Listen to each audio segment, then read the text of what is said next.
Parte 2.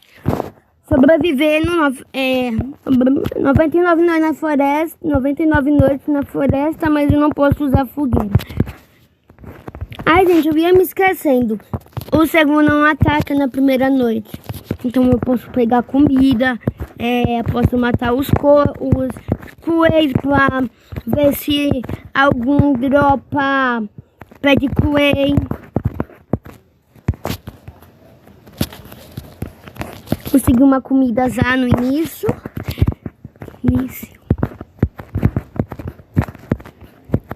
O pé de coelho é raro, né, gente? Por isso que não dropa às vezes. Isso já aconteceram com vocês?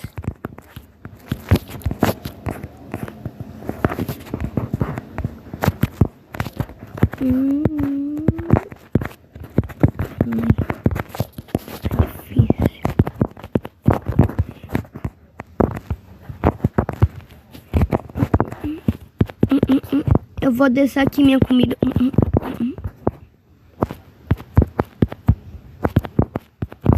Pera.